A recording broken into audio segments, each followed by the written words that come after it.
에스더 4장. 모르드게는 이 모든 일을 알고서 옷을 찢고 굵은 베옷을 걸치고 재를 뒤집어 쓴 채로 성 안으로 들어가서 대성 통곡을 하였다.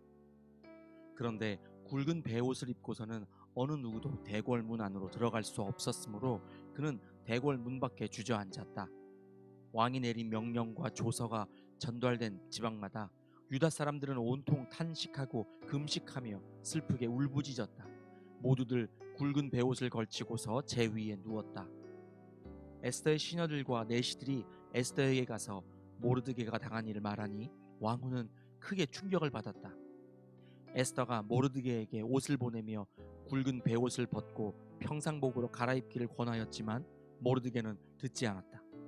에스더는 왕이 자기를 보살피라고 보내준 궁전 내시 가운데서 하닥을 불러서 무엇 때문에 모르드게가 괴로워하는지 왜 그러는지 알아보라고 하였다. 하닥은 대궐 문 앞 도성 광장에 있는 모르드게에게로 갔다. 모르드게는 자기에게 일어난 일을 처음부터 끝까지 하닥에게 모두 이야기하였다. 하만이 유다 사람을 모조리 없애려고 왕의 금고 출납을 맡은 관리들에게 주어 입금하겠다고 약속한 돈의 정확한 액수까지 밝혔다. 모르드게는 수산성에 선포된 유다 사람을 전멸시키라는 칙령의 사본을 하닥에게 건네주면서 에스더에게 그것을 보이고 설명하여 드리라고 하였다.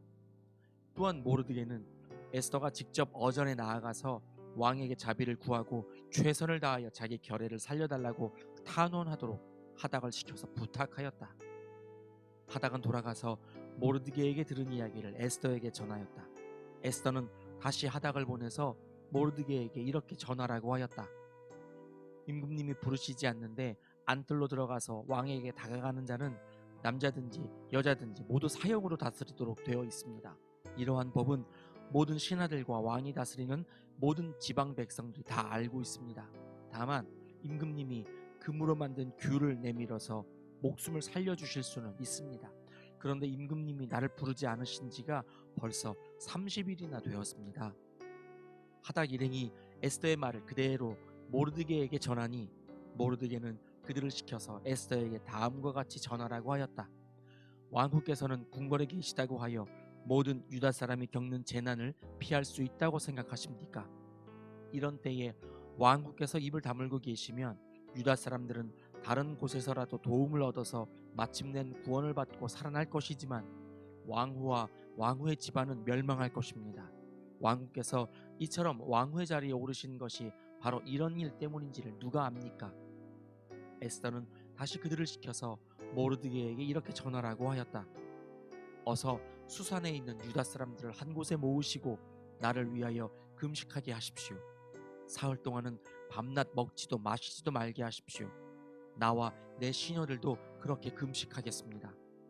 그렇게 하고 난 다음에는 법을 어기고서라도 내가 임금님께 나아가겠습니다. 그러다가 죽으면 죽으렵니다. 모르드게는 나아가서 에스더가 일러준 대로 하였다. 에스더 5장.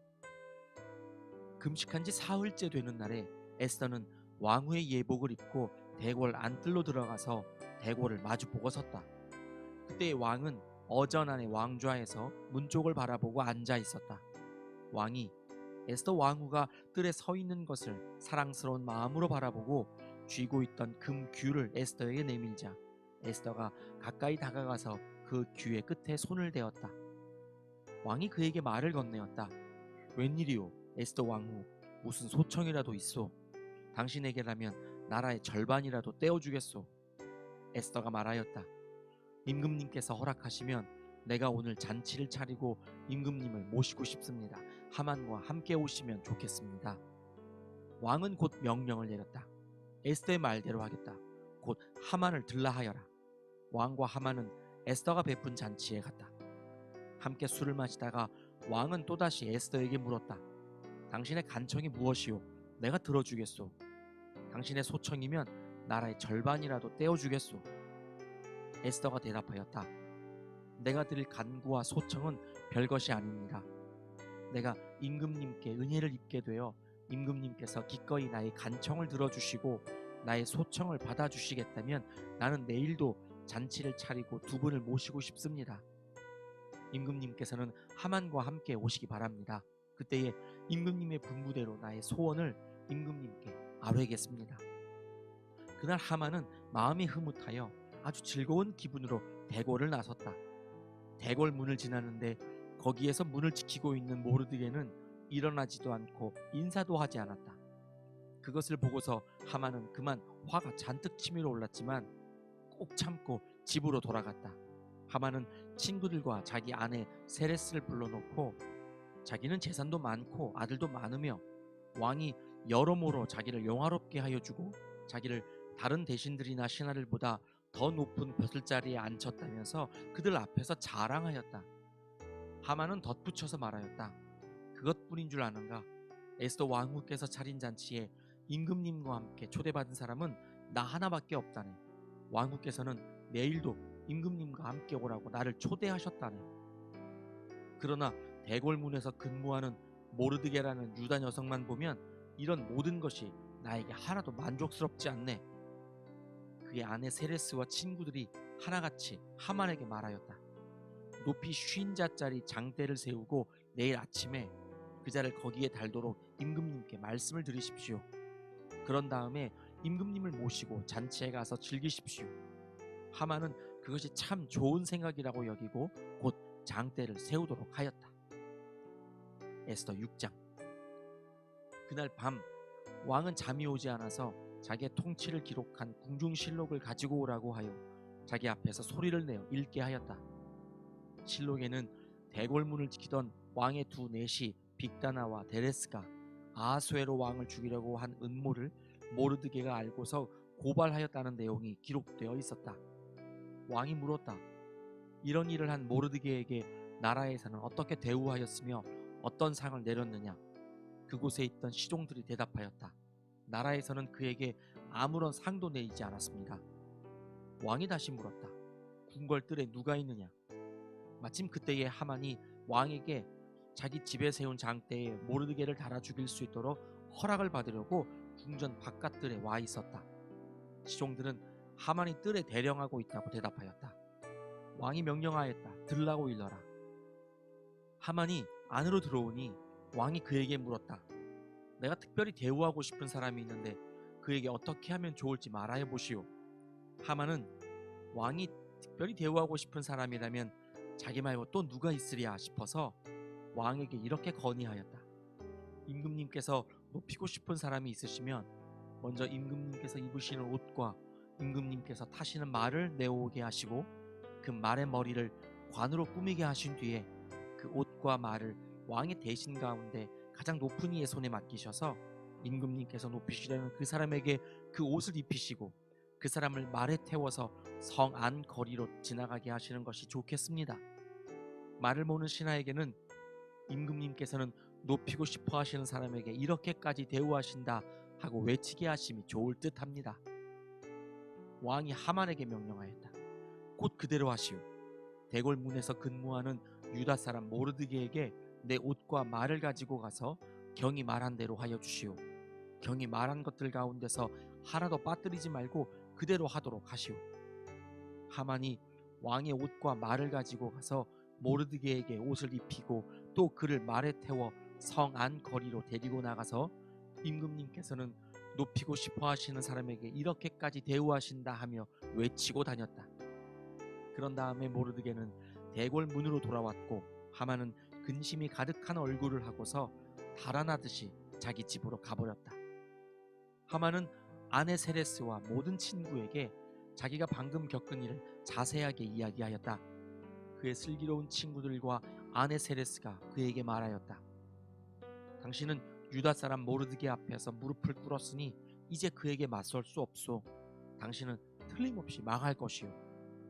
말이 채 끝나기도 전에 내시들이 와서 에스더가 차린 잔치에 하만을 급히 데리고 갔다. 에스더 7장. 왕과 하만은 에스더 왕후가 차린 잔치에 함께 갔다. 둘째 날에도 술을 마시면서 왕이 물었다. 에스더 왕후, 당신의 간청이 무엇이오? 내가 다 들어주겠소. 당신의 소청이 무엇이오? 나라의 절반이라도 떼어주겠소. 에스더 왕후가 대답하였다. 임금님, 내가 임금님께 은혜를 입었고 임금님께서 나를 어여삐 여기시면 나의 목숨을 살려주십시오. 이것이 나의 간청입니다. 나의 결례를 살려주십시오.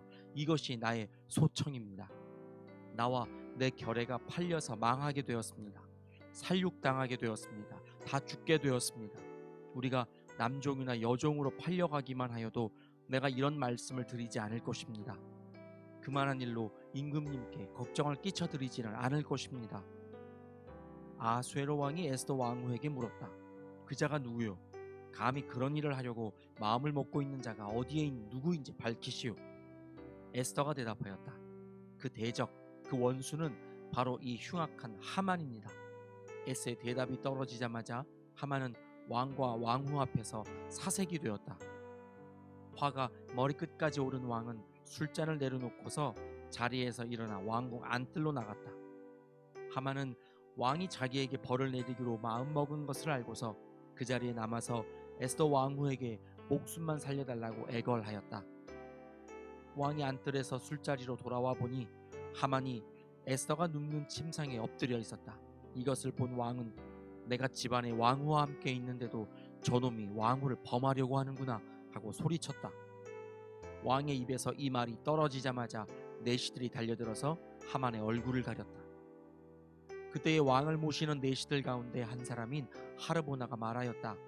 하만이 자기 집에 높이 50자짜리 장대를 세워 놓았습니다. 그것은 임금님을 해치려는 자들을 제때에 고발한 모르드게를 매달아 죽이려고 세운 것입니다. 그때 왕이 명령을 내렸다.